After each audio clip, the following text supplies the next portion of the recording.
Hello, hello, y'all. Jaded, hey, love, so good to see you, baby. Irish twin, Justin, how are y'all? Irish twin. Irish twin, I'm very interested in what you are thinking. I seen your comment earlier and it really sparked my attention. I'd love to chat with you up here and get your take on it. Or anybody else. Because I don't know, I think this whole stuff goes a lot deeper than we could ever imagine. I don't know, there's just, I don't know. Like, I feel bad for the ones that passed. Hey, Snacks. Snacks, do I know you?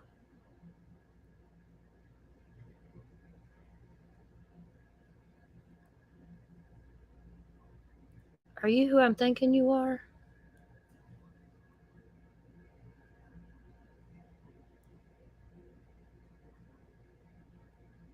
Oh, hey. I haven't seen you in forever. So good to see you. Oh, wow. How are you doing, love? It's been a long time. Oh, my God. It made my day to see you. How are you? It's one of my, from our OG community back in the day. That just made my day to see you. Hope you're doing good. Yeah, you've been gone a long time. I don't blame you, love. It got crazy, didn't it? Shit got crazy. I don't even really go in that none of them anymore. Too much bullshit for me. I just stay over here in my own little lane and do my thing, and yeah. I'm a lone survivor over here. Oh my god, it's so good to see you. For real.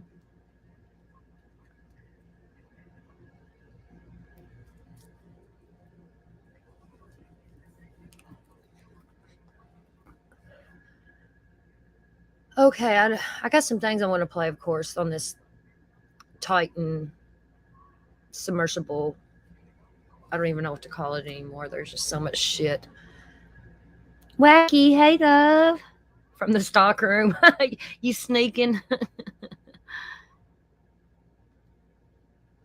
Thank you, Snacks. That means a lot. Yeah, I'm just doing my own thing. I can't do that drama bullshit with all that, you know. I couldn't do it no more. You know how all that shit goes down, and I just stay away from it. But it's really, really good to see you. Yeah, I don't blame you for leaving. I don't. It, man, that was awful. But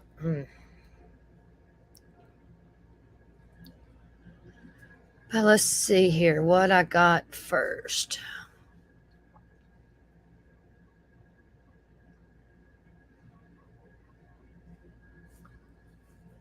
Let's see here. Okay, y'all know James Cameron that directed and filmed or whatever the Titanic movie. I do got some things, a few little short clips I want to play on him. Okay, let's start with that first.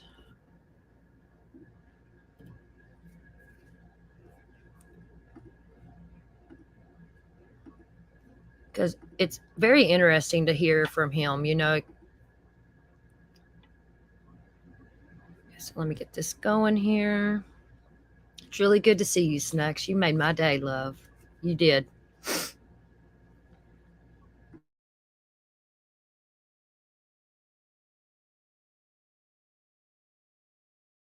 Speaking of James Cameron, another person closely familiar with the Titanic is the director James Cameron himself, along with his Oscar-winning movie. Mr. Cameron, I understand you've made a number of dives to the wreckage site too. Just give us your sense on what you're feeling right now, looking at these images of the shipwreck that you studied so closely, and now hearing that another tragedy has been tied to the same area. Well, I've been down there many times, and I know the wreck site very well, as does my friend Bob Ballard. I've been made 33 dives. I actually calculated that I've spent more time on the ship than the captain did back in the day.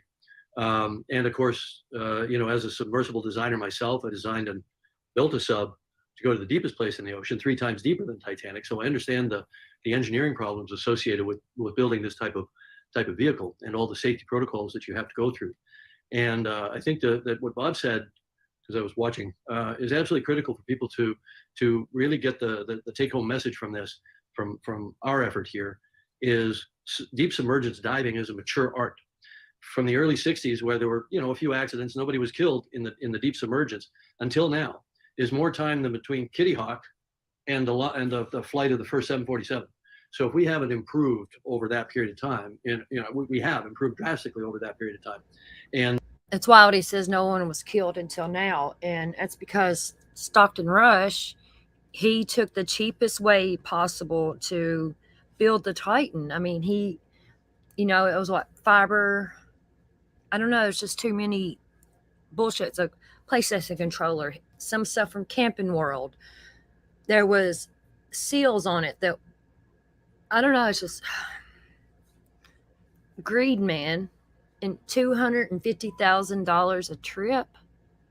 It's just greed. And I'm sorry, but I can't feel sorry for him, for Stockton Rush. And I mean, he knew you can't take the cheapest ways when you're doing shit like this. I mean, look what happened. He took the lives of 4 other people too.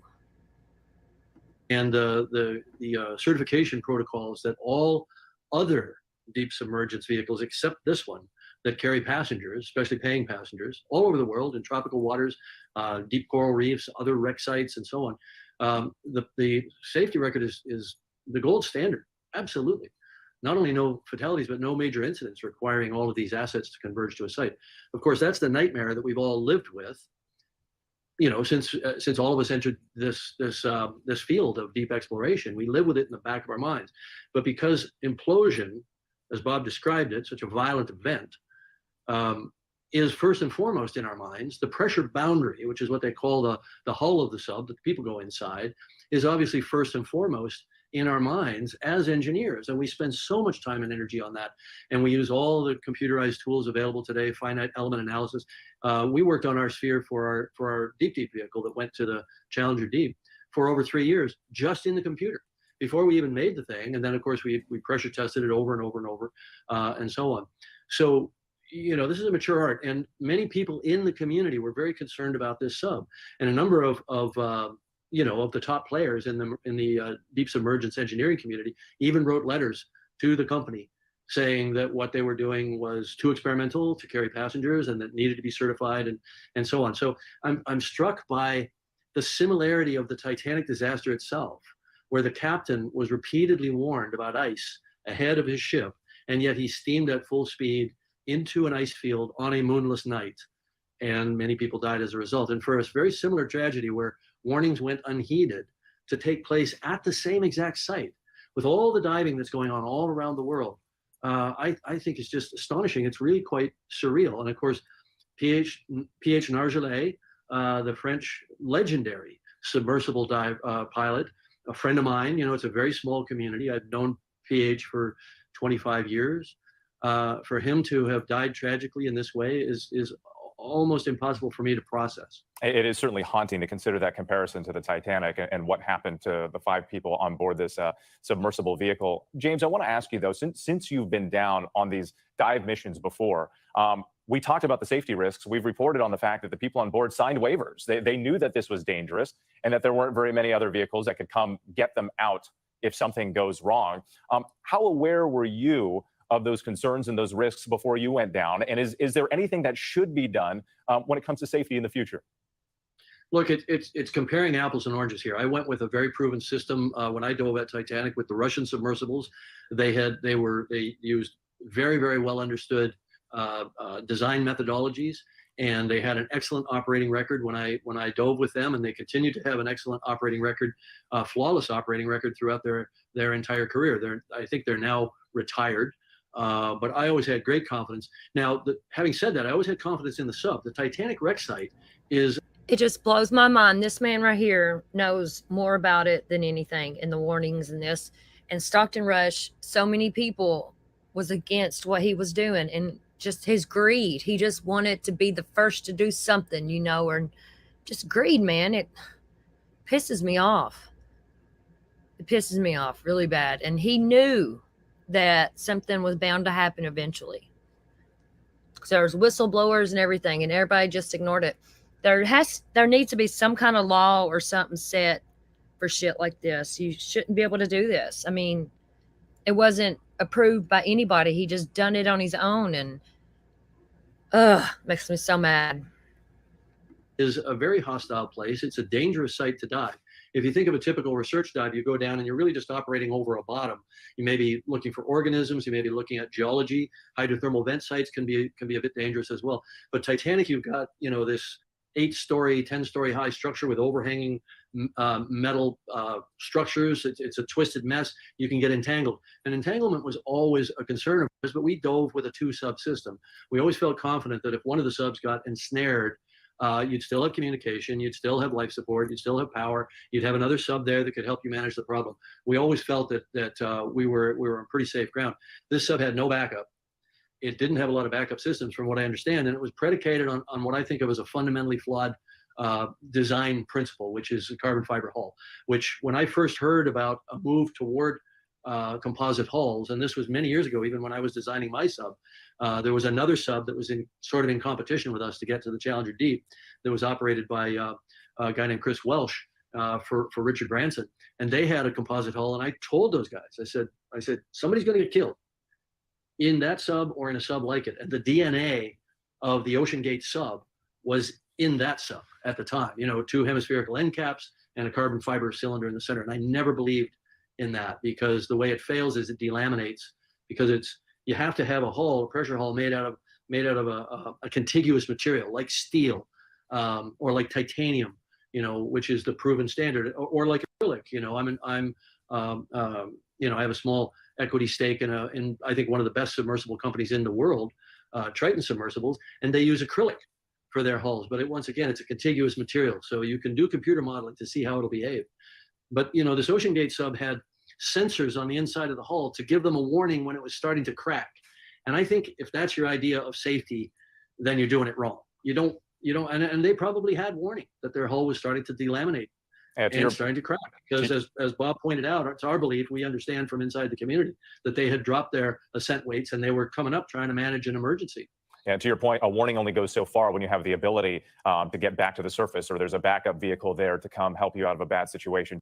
OceanGate shouldn't have been doing what it was doing. I think that's pretty clear.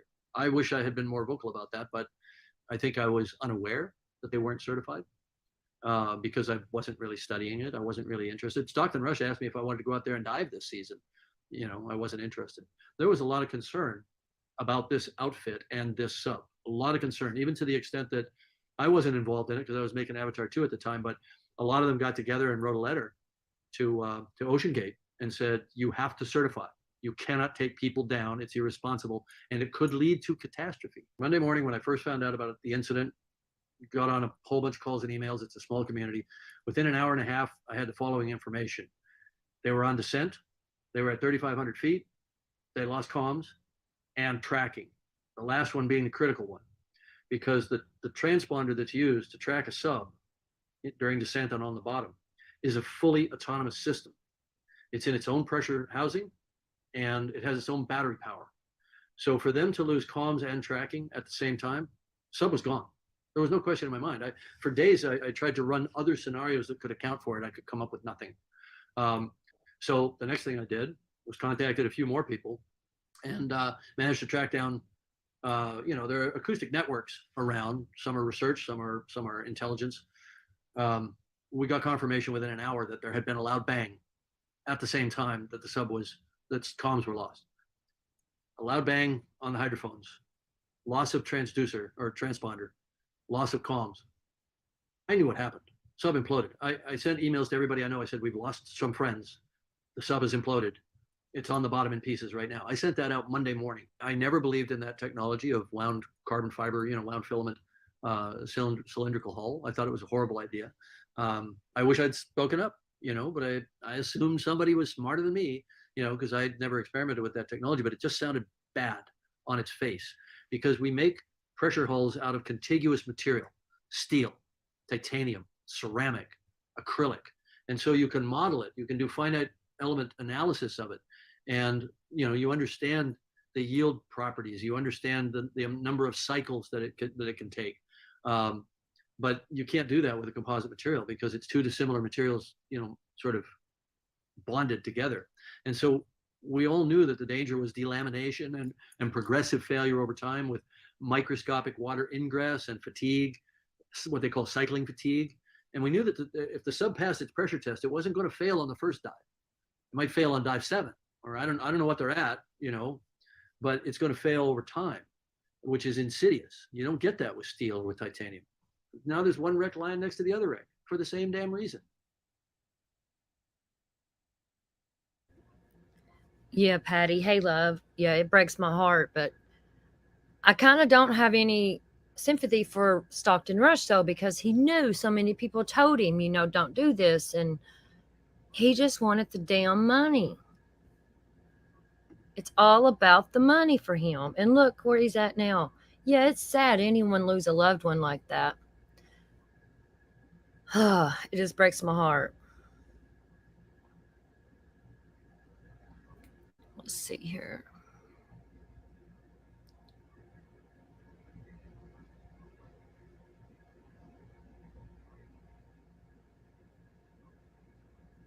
What else was I going to show here?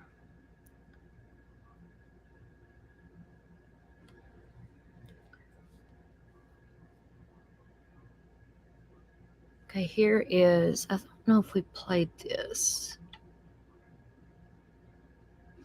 It's a scientist. He describes he was trapped in a submarine in 2000 exploring the Titanic.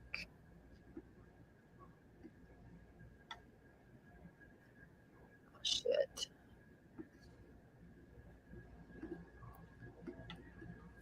It's just interesting to hear, different theories and different people talking, and I like to hear all about it, because I never really got into this until this. And yeah, Patty, it's all about the money, all about the money.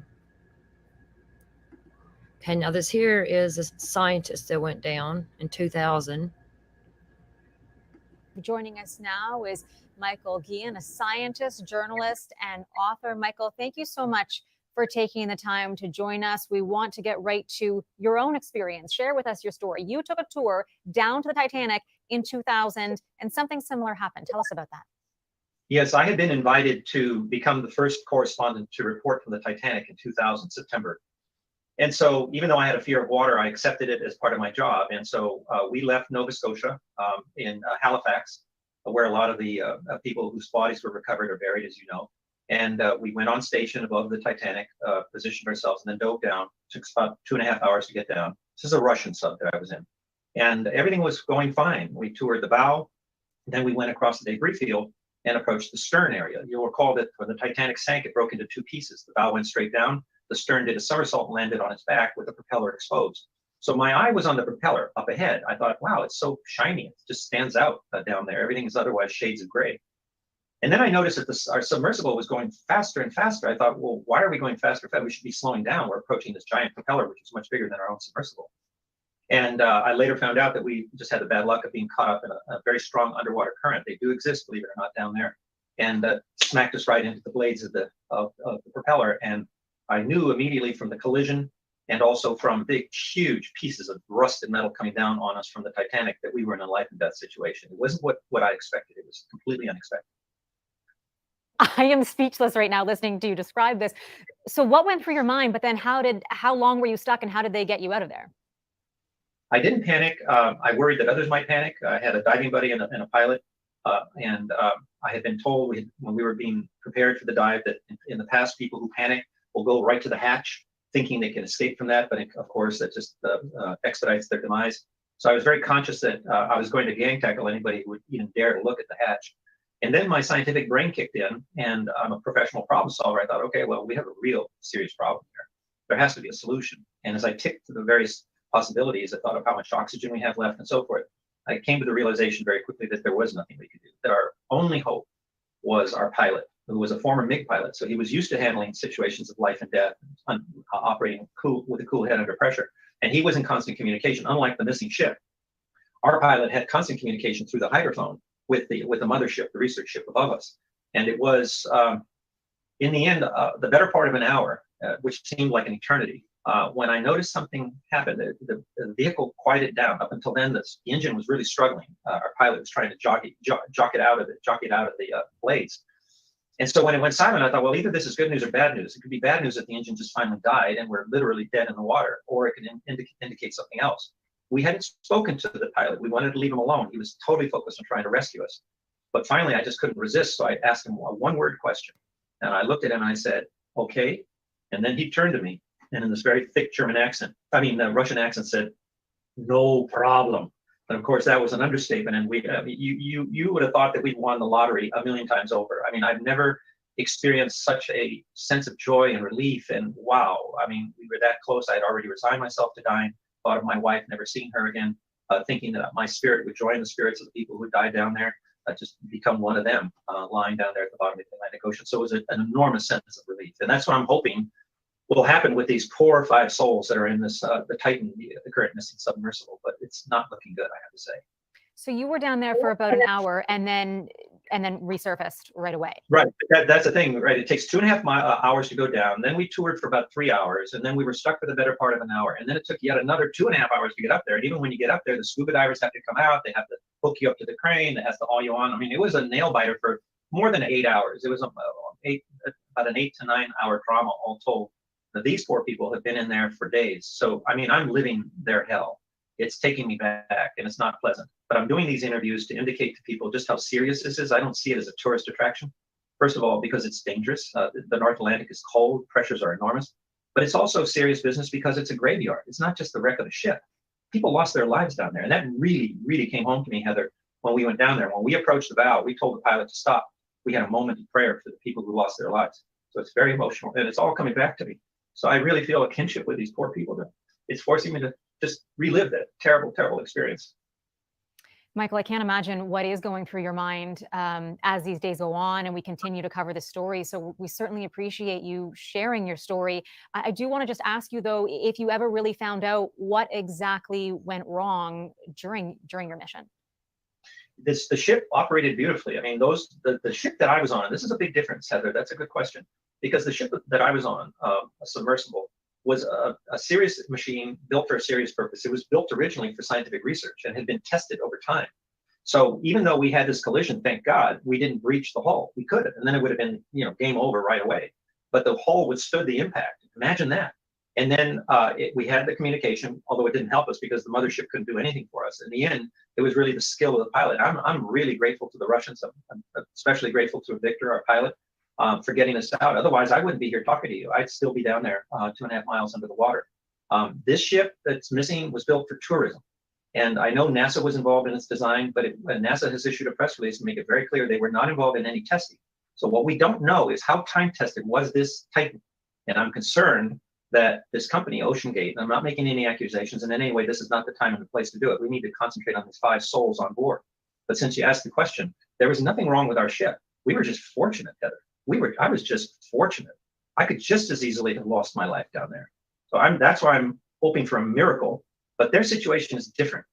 They've lost communications apart from these noises, and we don't even know if these noises are being generated by living occupants or whether it's a transponder that's simply pinging, or whether it's just something, a piece of loose metal or something down there that's clapping. We don't know. But even if we locate it, I mean, how do you get it up there? The French are sending in one of their deep submersibles. That's great news. But even if they can locate it, grab a hold of it, and in case this French vehicle is able to grab a hold of such a relatively large submersible, larger than the one I was in, and then bring it to the surface, and then have to unbolt them in time. I mean, we're running out of time. The guess is at a maximum, they may have already lost all their oxygen. These people are hyperventilating, and no doubt they're breathing hard, they're under stress, they're metabolizing the oxygen at a much faster rate than normal. But at the most, it's tomorrow morning. And how do you do that? How do you triangulate the noises, locate it, bring in the French sub, takes 2.5 hours to go down, grab a hold of it, in the best case scenario, bring it right back up, it's another 2.5 hours, unbolt them. I don't know. I'm an optimist by nature, so I'm not giving up hope. I'm not giving up hope, and I'm still visualizing these people being brought out, and hooray, hurrah, and we can all celebrate the miraculous rescue. That can happen. But right now, I'm just being honest, it's just not looking good. Michael, this has obviously been incredibly hard for you to watch this news and to share your own story. So why do you continue and choose to share your story and keep watching? You know, halfway through this book, because all day yesterday I was talking to media from all over the world who wanted to understand my experience and how it might relate to the current situation. And obviously, it relates directly to it. I can give some people at least an idea of the dangers and hazards involved, and that's why I do it. I have to say that halfway through this morning, I was telling my wife, I don't know if I can keep going. It's exhausting me physically and emotionally, but I feel an obligation for those 5 souls not to stop talking, to let people know there is still hope. There is still hope. Until we know for sure that they have run out of oxygen, there is hope. And I want to be the messenger of hope. But I also want to be that realistic voice that says, I've been through that. I know what they're experiencing. Mm-hmm. And anyone who's contemplating going down to the Titanic, please don't think of it as some recreational destination. This is not a Disneyland ride. Have respect for Mother Nature. Have respect for the ocean. It is merciless. It's unforgiving. And second of all, treat this site as it should be. It's sacred ground. It's a cemetery where people lost their lives. This is not a joyride. That's my central message, and that's what keeps me going. Michael, thank you so much for taking the time to share this message with us and our viewers and share your story. Dr. Michael Guillen, thank you again. Yeah, this is just heartbreaking. It is. And so many people warned him and was against it, and he just still did not listen. He just wanted the money. It's really, really sad.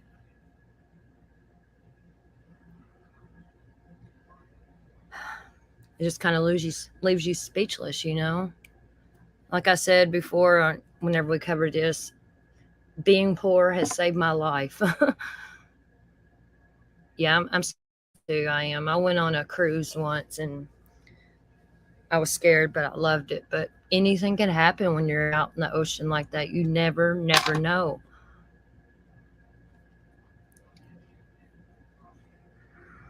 It just breaks my heart. It does.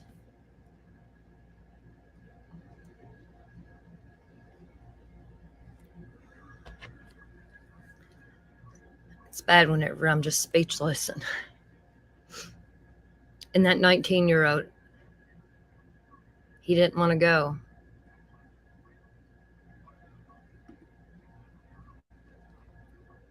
Okay, and here is like a little documentary. It's the fail of the Ocean Gate. The fail. This here gives a little more in depth about stuff, and it's just really sad.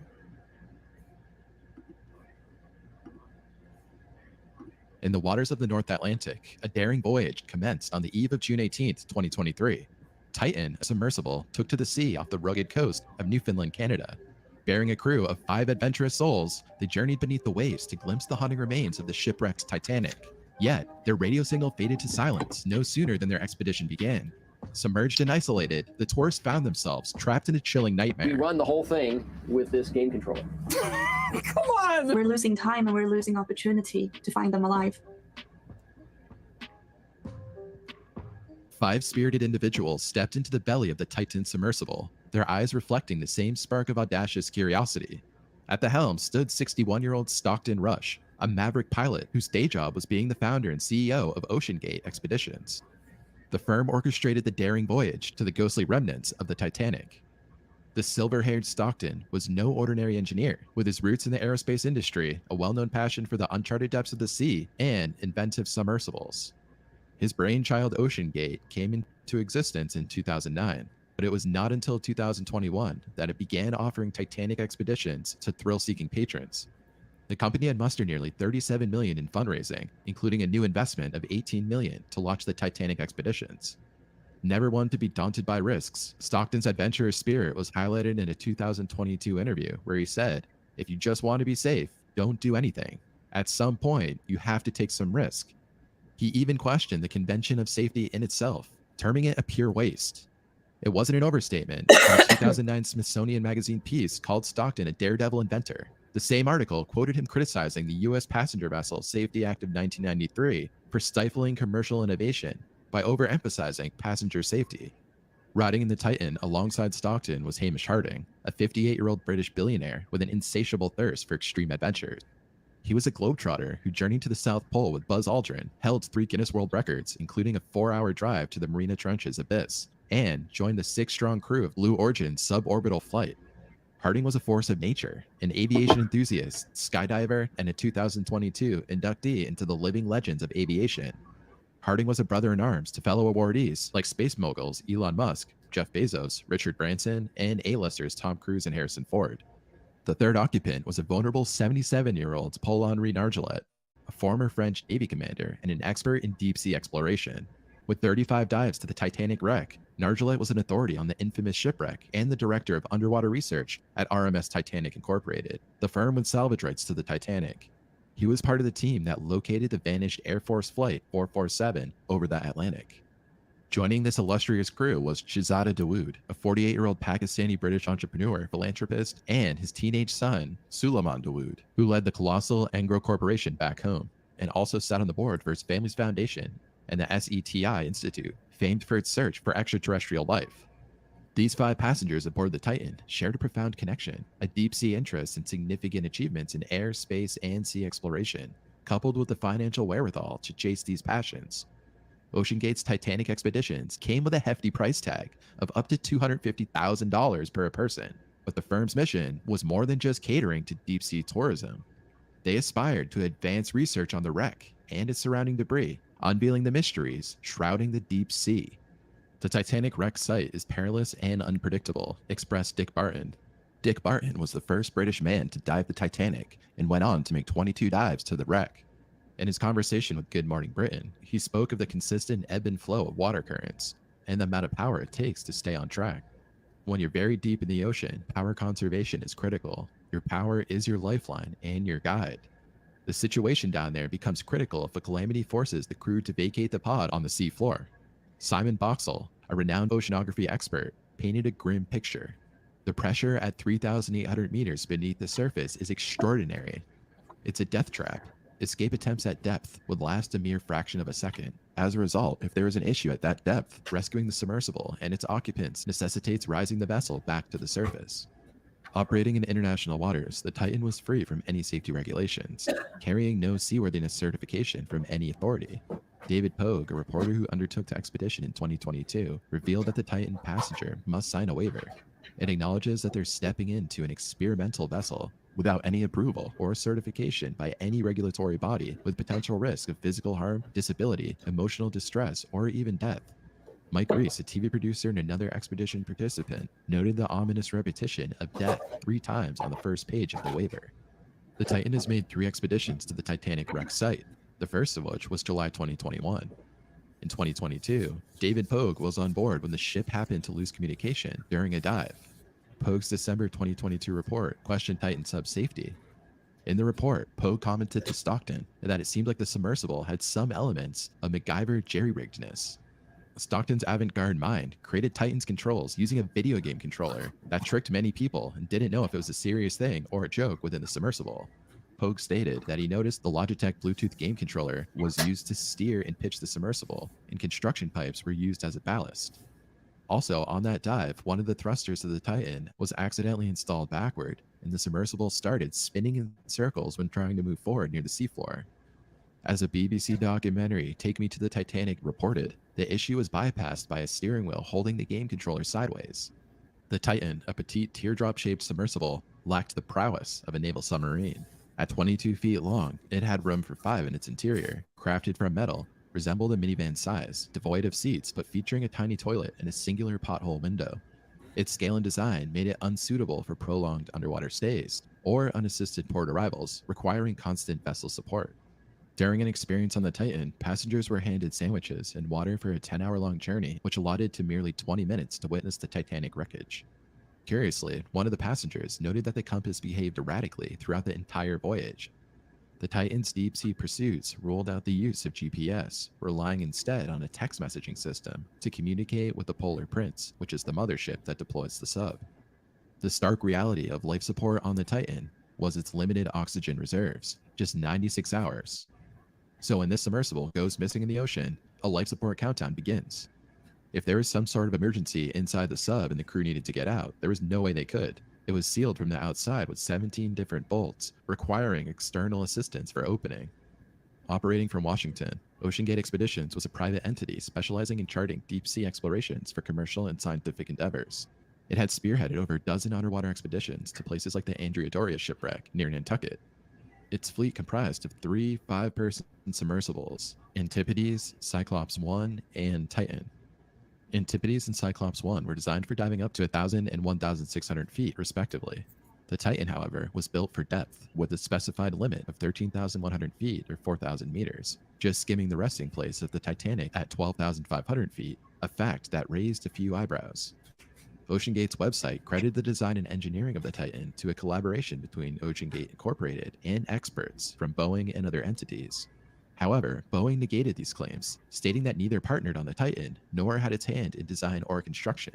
Similarly, despite assertions by OceanGate and its CEO, Stockton Rush, of a partnership with NASA, complete with NASA's logo on promotional material, the space agency clarified that its involvement was restricted to remote consultations and had no part in Titan's manufacture or testing.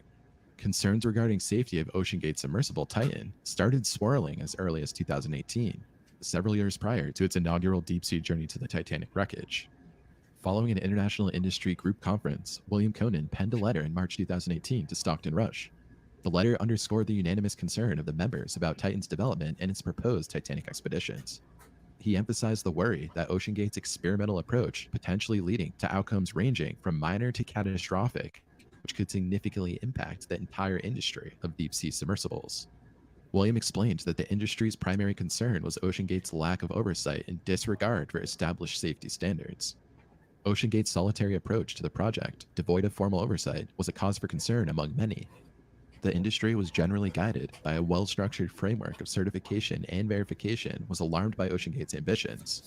Agencies like the American Bureau of Shipping and DNV in Europe typically oversee structures such as ships, oil platforms, and submarines for specific adherence.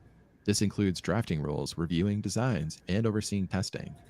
OceanGate acknowledged in a 2019 blog post that the major marine operators typically require vessels to be classed by one of these independent entities. However, it was contended that these processes mainly evaluated physical vessels, not a company's operational procedures or decision-making processes, which are often accident culprits. William noted that he had a conversation with Stockton where they agreed to disagree. He also highlighted that the challenge of regulatory bodies lagging behind new innovations was not exclusive to submarines. This dance of pushing regulations forward in the face of rapidly evolving technology was a common industry challenge. David Lockridge, OceanGate's former director of marine operations and an experienced submarine pilot, claimed in a 2018 lawsuit that he was fired after voicing safety concerns about Titan, especially the inadequate testing of its carbon fiber hull. Lockridge advocated for engaging a classification agency for inspection and certification, which he claimed was ignored by OceanGate management. His attempt to address these issues in a report led to his dismissal. OceanGate's counterargument cited reliance on acoustic tests better suited to detect safety issues and accused Lockridge of contract violation. They claimed Lockridge was not an engineer and disregarded assurances from the lead engineer about sufficient testing. The case was settled out of court in 2018. In the early hours of June 19, 2023, at 4 a.m. Eastern Time, the deep-sea submersible was primed to begin its descent towards the historical remnants of the Titanic. The planned launch faced minor setbacks, pushing the actual dive to a later start. Once resolved, the team embarked on their extraordinary journey with high spirits and hearts aflame with the thrill of adventure. By 8 a.m. Eastern Time, the submersible initiated its estimated 2-hour descent towards the site. A wave of anticipation washed over the crew, their hearts pulsating with the exhilaration of the imminent deep-sea exploration. But as they ventured deeper into the ocean abyss, a chilling dread crept in. The vast, crushing ocean depths seemed to encroach upon them, threatening to attune them within the metallic confines of the submersible. At 9:45 a.m. Eastern Time, a deafening silence replaced their earlier communication between the submersible and the surface vessel. An hour and 45 minutes into their descent, contact with the outside world was abruptly severed. The vessel that once signified discovery and adventure now felt like an underwater prison.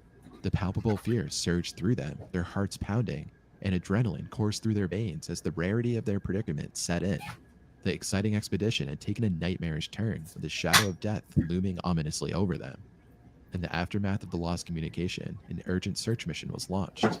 the Northeast Sector of the United States Coast Guard, based in Boston, commenced rescue operations 900 nautical miles off the shore of Cape Cod, Massachusetts, responding to an assistance request made on June 18th at 9:43 p.m. by Joint Rescue Coordination Center, Halifax. They announced the participation of the Royal Canadian Air Force in the search. The mission involved 3 C-130 Hercules aircraft, 2 from the United States and 1 from Canada, a Poseidon aircraft from the United States, and sonar buoys. However, the low visibility weather conditions posed a significant challenge to the rescue efforts, only to clear the following day. As each moment passed, the urgency heightened in this dramatic race against time in the vast expanse of the ocean. The operation to rescue the Titan submersible, lost in the deep sea near the site of Titanic wreck, had posed many challenges for the United States Coast Guard. From the remoteness of the location to the inclement weather, darkness, rough sea conditions, and frigid water temperatures, the mission had tested the limits of their expertise and resources. Admiral John Mauger emphasized the commitment to the task at hand, stating that all available assets were being deployed. In typical scenarios, submersibles are outfitted with acoustic beacons that emit underwater sounds, aiding rescuers in detection. The Titan's possession of such a device remains uncertain, adding a layer of complexity to the mission.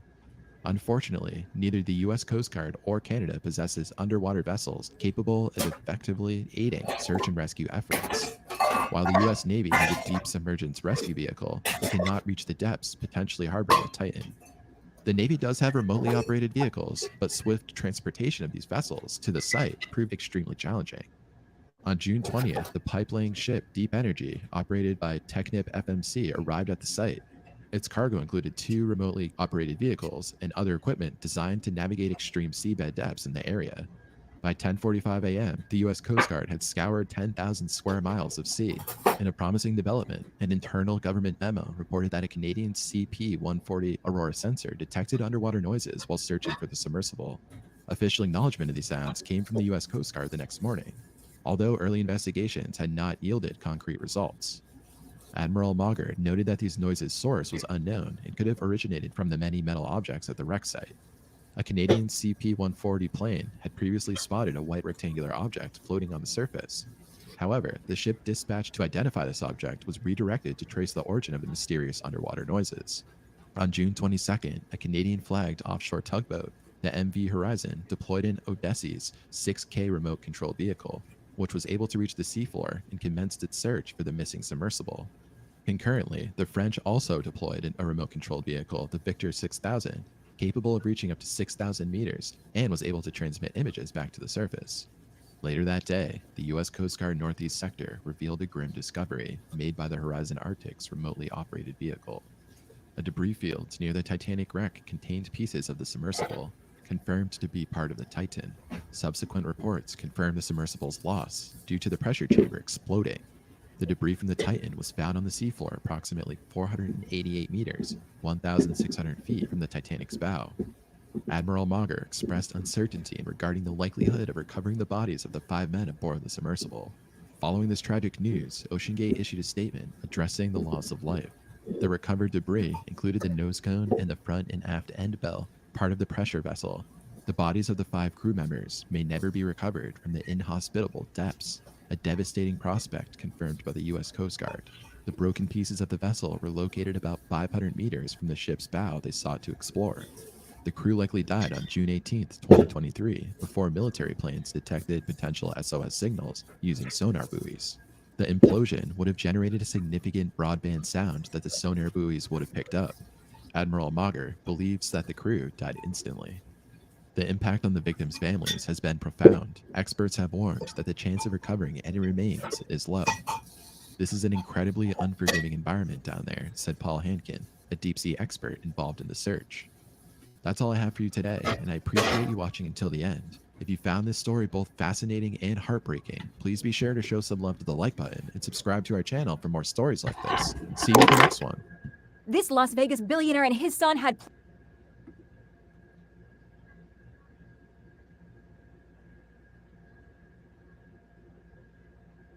Sorry if y'all heard a lot of background noise. I wasn't muted. I was doing a little bit of dishes and listening. I was washing them dishes, Nikki. I I just don't even know what to say on this. It's just horrible.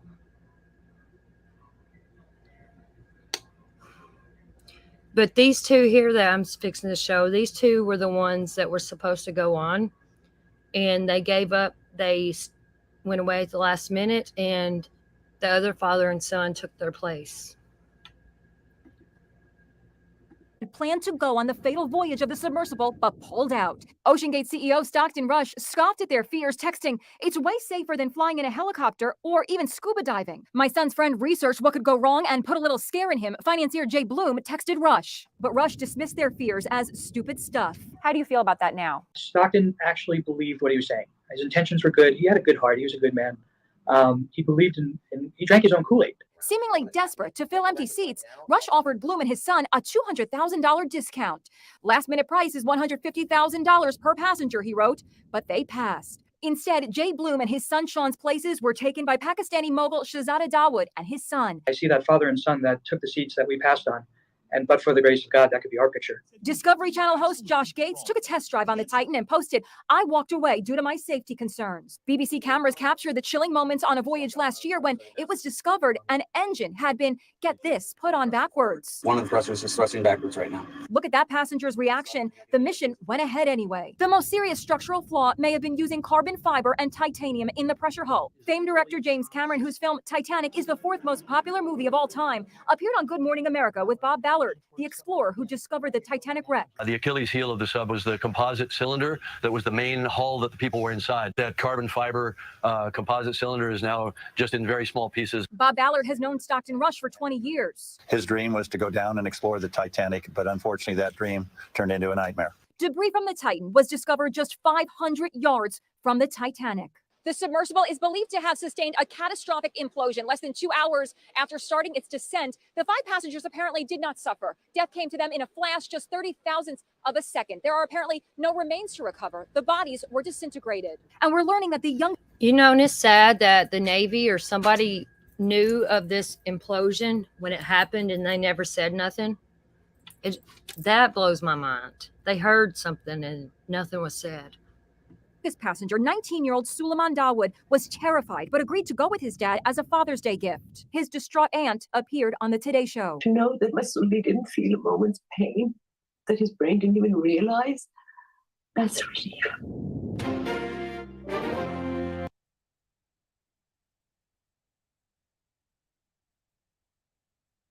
Okay, and this next one here is the mother gave up her spot for her son. Can you imagine that mother's pain?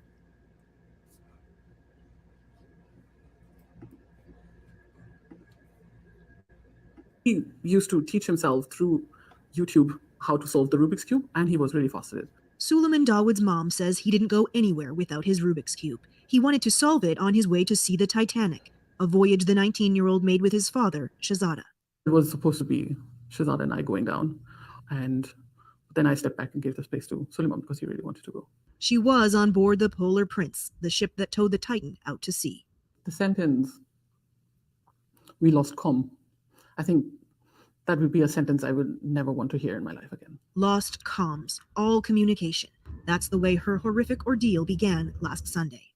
I think I lost hope when we passed the 96 hours mark. 96 hours, the estimated time before oxygen would run out. But the U.S. Coast Guard says the sub suffered a catastrophic implosion. It has now convened a Marine Board of Investigation into the Titan tragedy. This case has been extremely complex in an unforgiving and difficult to access region of the ocean. Its primary goal is to determine the cause. The NBI, however, is also responsible for accountability aspects of the incident, and it can make recommendations to the proper authorities to pursue civil or criminal sanctions as necessary. Canada's Transportation Safety Board has also launched an investigation, as has the RCMP. This remotely operated vehicle has been to the ocean floor 4 times, trying to recover the wreck. A priority, says the Coast Guard. It won't say whether recovering the bodies will be possible. I miss them. And I really, really miss them. A mother's grief following a father and son adventure that all began on Father's Day. Kayla Hounsel, CBC News. That poor mom, man. She broke my heart.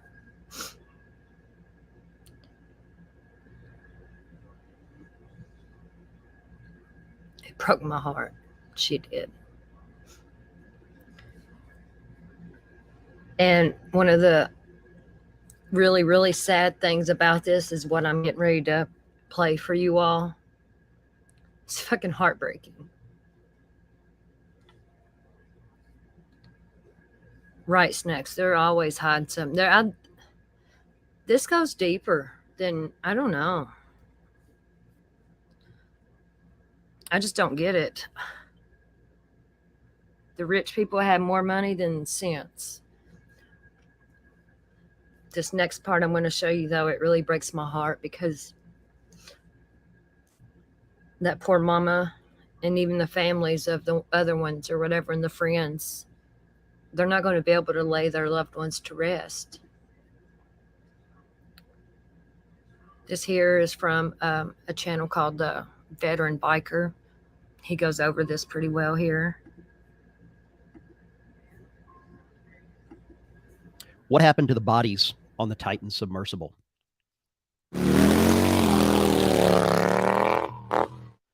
A lot of people have sent me messages and asked me questions about what I thought happened to the bodies on the Titan submersible. And it's early on a Sunday morning, and we're about to get a little real and maybe a little morbid for some of you. But the truth is the truth. And this is the Veteran Biker. If you're just tuning in, I'm retired from the United States Navy. Worked on submarines a lot. Did some other cool stuff underneath the water. Now I make videos discussing a veteran's viewpoint from behind my handlebars, so to speak. And it's early on a Sunday morning. I'm having a cup of coffee. That's my old dog, Buddy, right there. I say old dog. He's no longer with us. I've got his ashes in there. But this morning, we're going to talk a little bit about the people that were on the Titan submersible. God rest their souls. A lot of people have had questions about what happened to those bodies, if the bodies are recoverable, if that's something that, you know, we could get their remains. And I'm going to tell you flatly, with a very harsh no, those bodies have been returned to the circle of life. And that is as simple as it gets. I'm going to break it down just a little bit. First and foremost, this all goes about atmospheres and pressure. And right now where you're at, if you're watching this above ground, you're at 1 atmosphere. Now, the Titan submersible, or the Titanic, where it lays, is at about 400 atmospheres, which equates out to about 6,000 pounds per square inch of pressure. Well, what does that do to the human body? The human body, will go with an average, not an American average because it's probably bigger than this, but an average human body is 5'10", 200 pounds, which works out to 3,000 square inches. You take 3,000 square inches, you throw in 6,000 pounds per square inch. That's roughly 18 million pounds of pressure on that human body. That's a lot. Now, the Titan submersible, did they suffer? Did those individuals suffer? Did they go through any pain? Were they subjected to, you know, a long period of pain? The answer is no. That did not happen. The implosion, when it happened, now this is my opinion, but I've did a little research and I'm just going to break it down and back it up. This implosion happened in a millisecond. I mean, quicker than that. Quicker than a millisecond. I don't even know how to explain a millisecond, but it happened quicker than that. A millisecond, to process a thought in your brain, it's measured at 100 milliseconds. And that's just a thought process to your brain. Normal people, not like rednecks like me, we're probably 500 milliseconds. We're a little slow. But a normal brain processes a thought in 100 milliseconds. This implosion happened in 1 millisecond. So you throw 1 millisecond of time with 18 million pounds of pressure. The people on the submersible, as badly as it sounds, they didn't know what happened. There was no cognitive function for them to realize what was happening and to experience any pain. So the I don't even want to say this is a good part of it, but they did not feel any pain. They did not know what happened. There was no way for that pain to be processed in the amount of time that happened. Now, I've got a couple of clips here that is going to show kind of what an implosion looks like above ground. And thanks to Mythbusters, they've done this with a train car, which is much larger, and it's at, you know, 0 or 1 atmosphere, the Earth's atmosphere. It's at, you know, on the surface of the Earth. And you can see the destruction of what they simulated with this. And I'll show that clip now. Melon Farmer.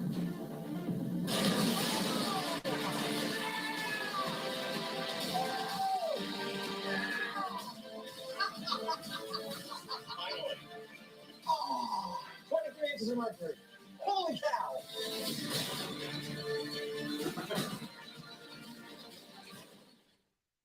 Okay. So just imagine that with 18 million pounds of pressure. And I don't even know how to imagine 18 million pounds of pressure. It is that forceful. It is that strong. It is that powerful.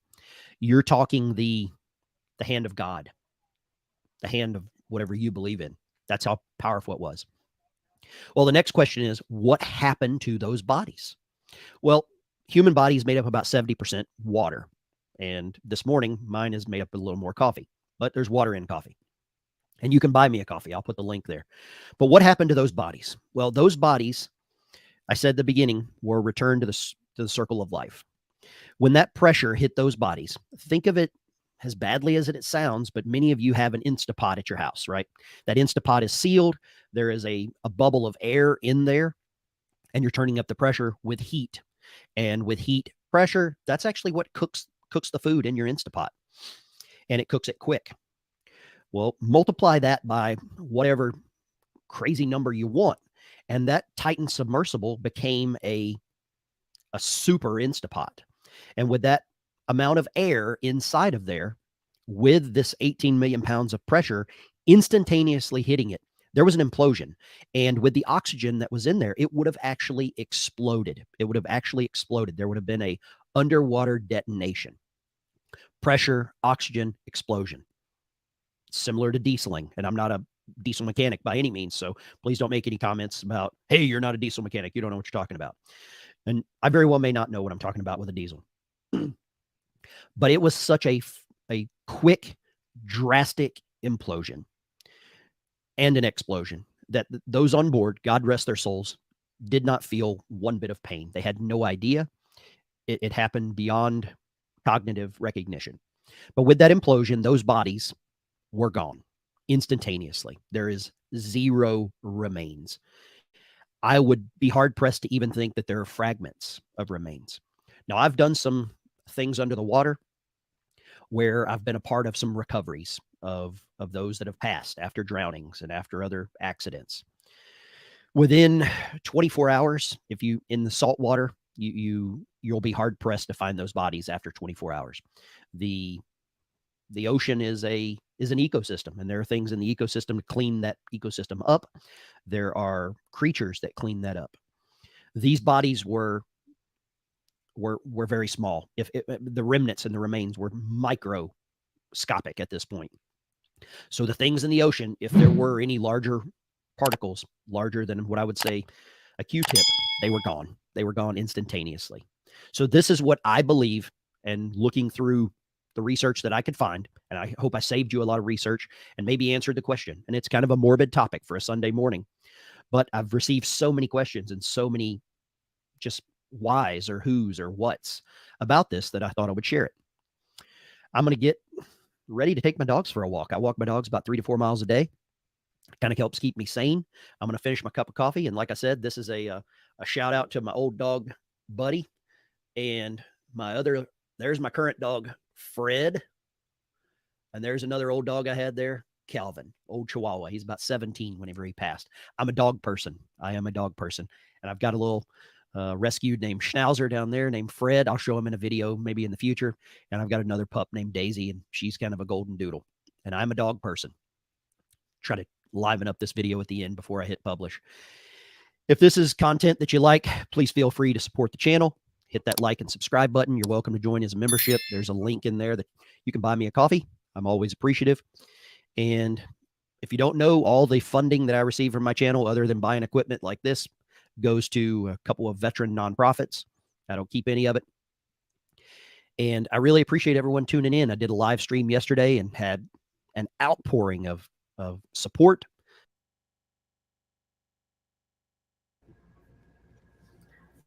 So they will never find their bodies. They will never be able to have their bodies and lay them to rest because they imploded into probably millions of pieces. That's really sad. Could you imagine? I could not imagine not even having my child or family member's body.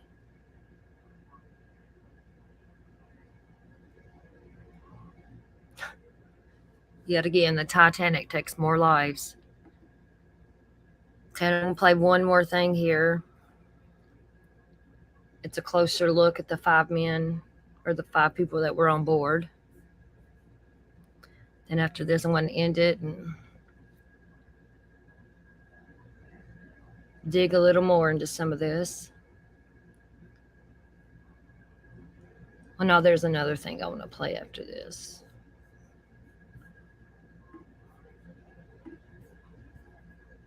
Begin with a tragic end to that search for 5 men inside a missing sub in the North Atlantic. All of them are now presumed dead after the Coast Guard discovered a debris field on the ocean floor near the place where the vessel descended toward the wreckage of the Titanic. NBC Bay Area's Ian Cole joins us now with the latest on the incident and the men whose lives were lost, Ian. Yeah, and Audrey, after days of searching and holding on to hope, officials confirming today the worst. What so many had feared since the sub disappeared less than 2 hours after their expedition began on Sunday. A debris field was found this morning 1,600 feet from the ruins of the Titanic, about 900 miles east of Cape Cod. The Coast Guard found 5 major pieces of debris and say they believe the sub likely imploded from the immense pressure of the deep ocean. Analysts say the debris is consistent with the sub's tail cone and sections of the pressure chamber where the crew of 5 would have been sitting. The aircraft and ships that have been a part of the search are now expected to clear that area, while the underwater search vehicles will continue to hunt for evidence along the ocean's floor. The debris is consistent with a catastrophic implosion of the vessel. And so we'll continue to work and continue to search the area. So we know, Ian, as you said, 5 people were on board. What else are we learning about them today? Yeah, 5 men. 2 of them have Bay Area ties. They are Shahzada Dawood and his 19-year-old son, Suleiman, British billionaire Hamish Harding, French diver Paul-Henri Nargeolet, and Stockton Rush, who was a Cal graduate and the CEO of Ocean Gate Expeditions, the company that owns the sub.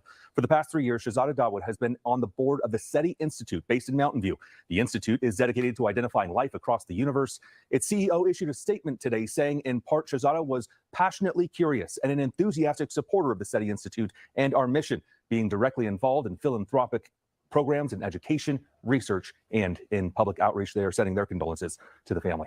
For sure. I know we did speak with a man about him actually being on that exact sub just last year, right? Yeah, you first heard him on our news at 11 o'clock last night, but we followed up with him today after the debris field was found. Mike Reese is a writer and producer on The Simpsons. He was in that same exact vessel last year as he explored the 100-year-old sunken Titanic. He remembers having to sign a long waiver and knew the risks. For his 10-hour voyage, Reese says that he felt safe and never felt the pressure change as they dove 2.5 miles to the seafloor.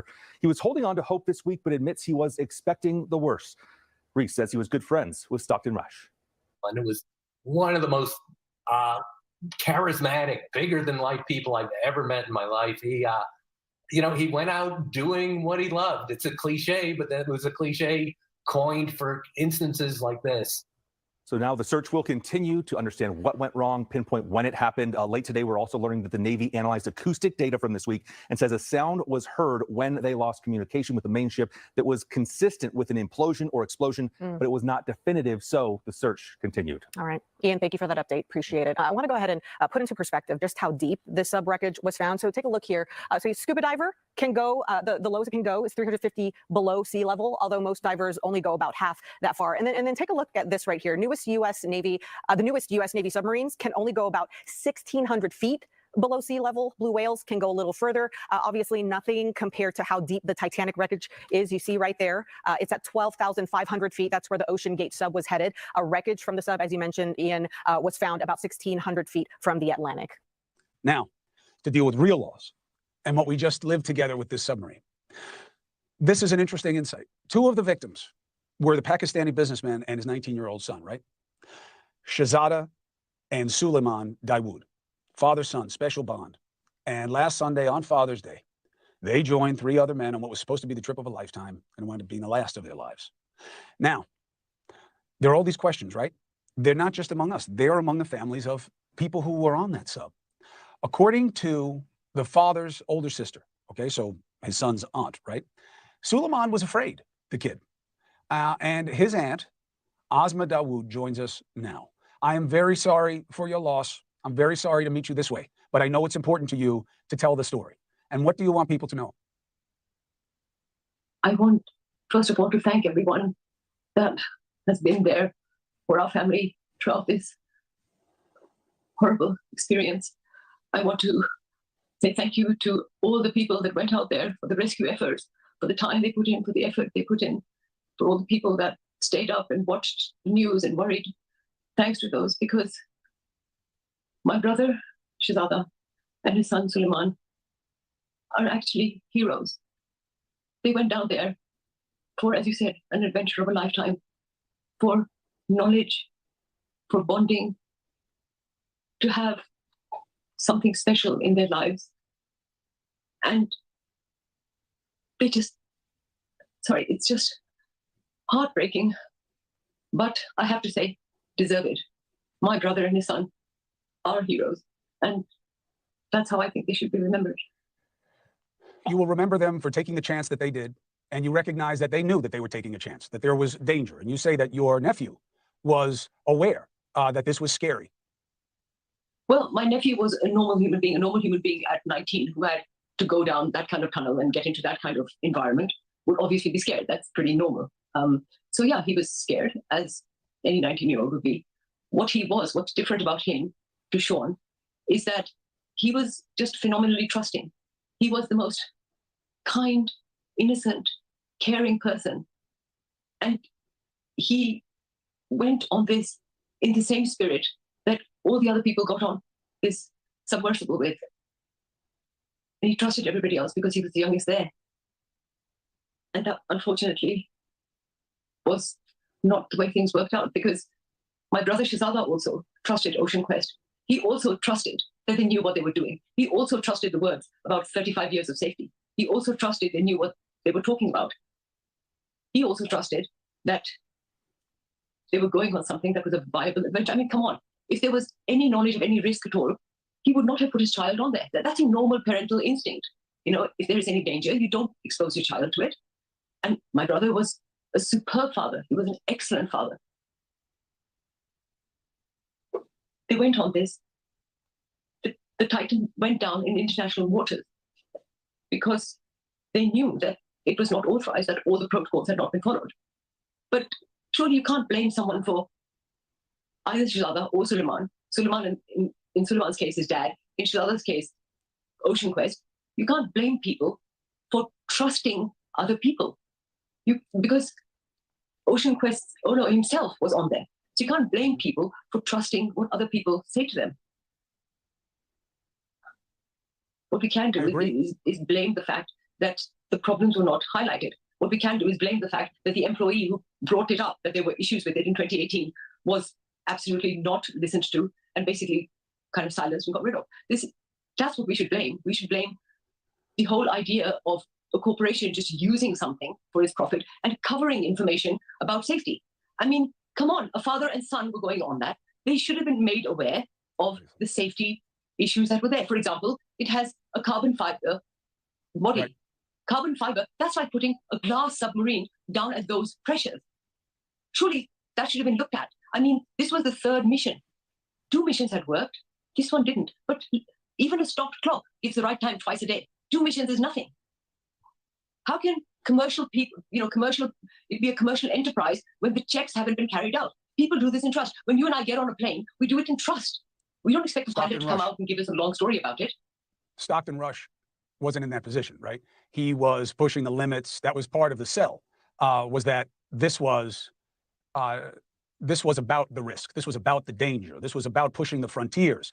And I totally understand and appreciate your analysis, and not just because of where your heart is, but because of where your head is. Everything you're saying is reasonable. But of course, as you mentioned, and it is true, Stockton Rush was on it as well. So it's hard to believe that he was selling something that he didn't believe. The question is, was it reasonable for him to believe it? And I know these questions are going to be pursued because I know we're going to keep pursuing them. And I believe that the lives that were lost deserve that as part of their legacy. It should be a legacy of the truth of the situation that took those lives. So we will stay on it. And Asma, I'm very sorry to meet you in this situation, but I appreciate your eloquence and your emotions. And I wish the family the best in using each other to get through this. Thank you so much. If I may say one thing about Suleiman, he was the most trusting, amazing teenager, unlike teenagers normally. He had no attitude. He had nothing but a heart of gold. And even in his very untimely, very early demise, he brought the whole world together. And that, for me, it's not a surprise because, and of course I'm biased, I'm his aunt. But I do speak not just from the heart, but from the head too, because I too have been watching every moment of media and everything that's reported. And I may have progressive multiple sclerosis, which means my central nervous system is riddled with holes and I'm perhaps, neurally compromised. However, I have got a degree from the University of Oxford. I have got a doctorate. So I have been able to apply my mind to this, as compromised as it is. And of course, my heart is engaged with this. There's no way of disengaging. But I think that the whole world would agree with me that everybody on Titan engaged everybody's hearts and minds. Hey, thank you for watching. Please go to News Nation. That's heartbreaking. Sorry, Justin, Nightbot got you. I cut it off. I don't know why Nightbot got you like that. I'm sorry. All right, and here goes one more here about the Navy.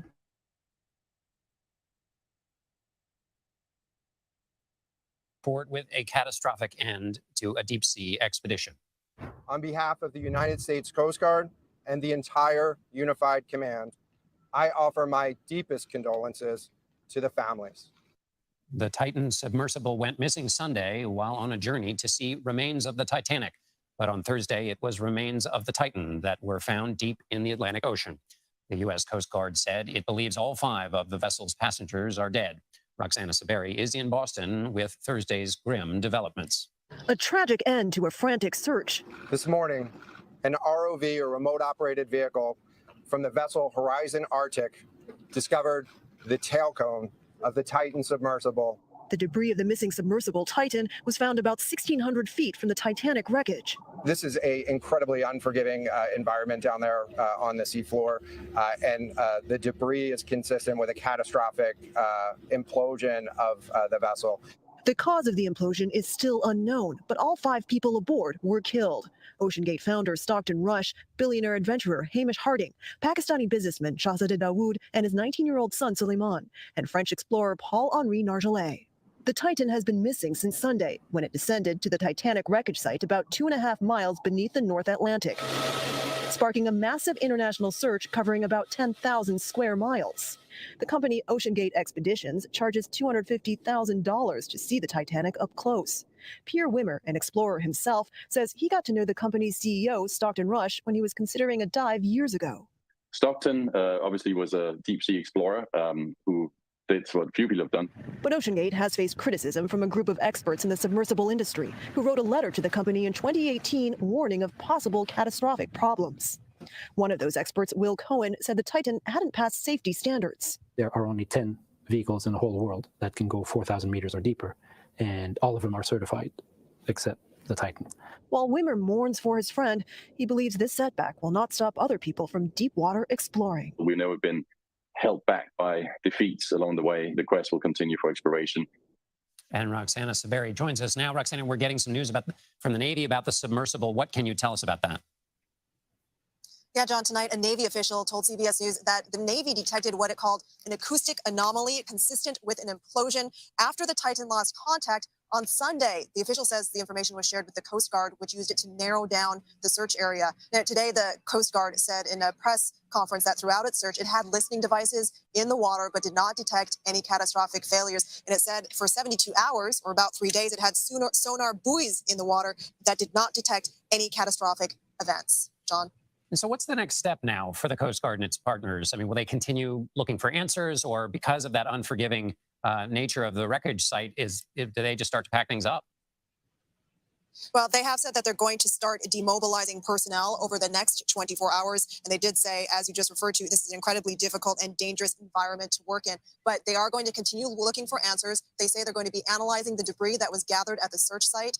They said at least 5 main pieces of debris were found, including the nose cone of the Titan submersible and 2 ends of the pressure hull. They want to find out if or when if they can find the bodies of the 5 victims. They don't have any sign of them yet, they say. And they say now that they found the debris, there will be an investigation into what happened. John?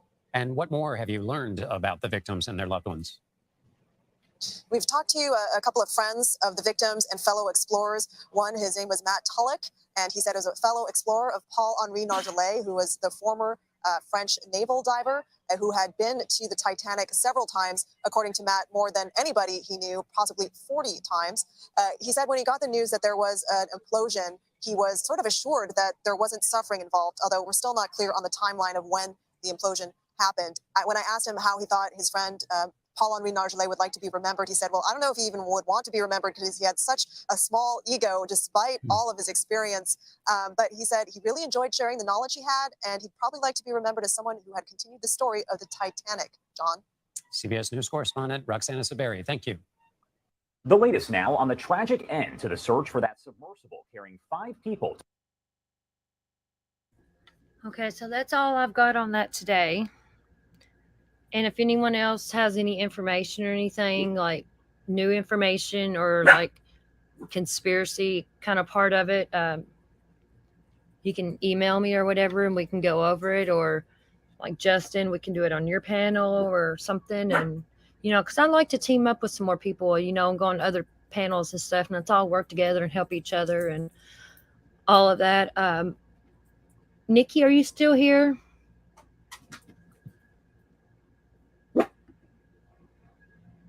Thank you, Jaded. I love you.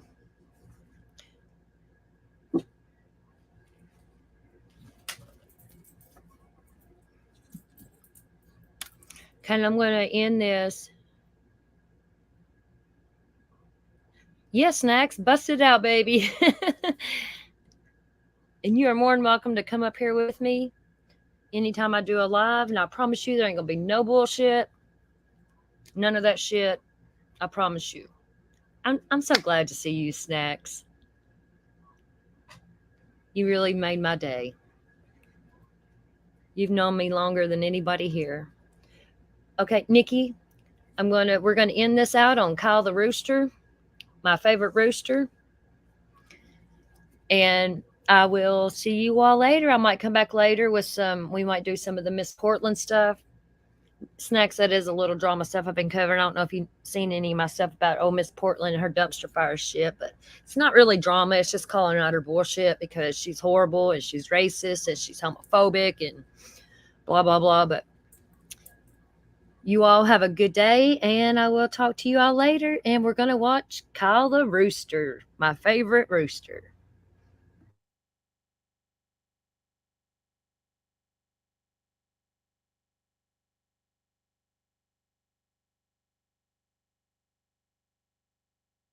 Kyle, no, I got to get out of here. Come on. Ow. Kyle, cut it out. Stop it. Let me just go by, okay? Okay, just go by. I'm just walking. That's all I'm going to do, Kyle. I'm just walking. Ow. Kyle, stop it. Kyle, stop it. Ow. Kyle. Here, get my boot. Ow. Here. Attack the boot. Stop it. The boot. Ha! Cut it out now, Kyle. You're being obnoxious. All you doing, you're karate kicking. Look, all the chicken's left because you're being like this. They don't like to see this, Kyle. Now cut it out. Cut it out now.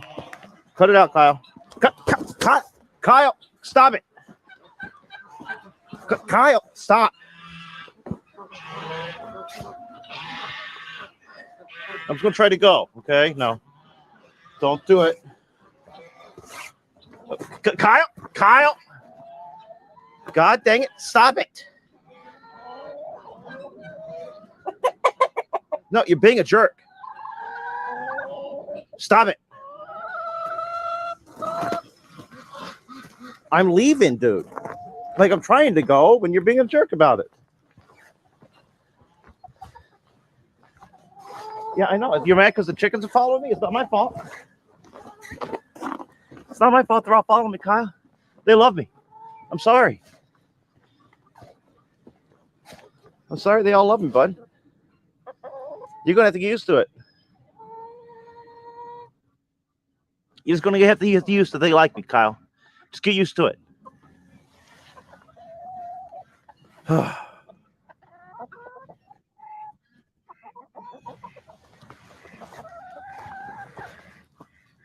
You're being obnoxious.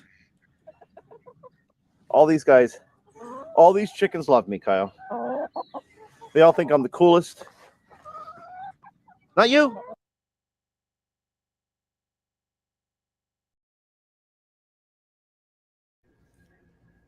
All right, I will see you all later. We might go live and just have a chit chat if y'all want. Did you see Snacks in chat? So excited to see her. But I love you all. Thank you. And again, thank you so much for that Cash App. That meant a lot to me. Thank you. I appreciate that. And Justin, I will get with you and we can collab on some stuff. And yeah, we'll help each other, you know. All right, but I love you all. Y'all have a good evening. And toodaloo.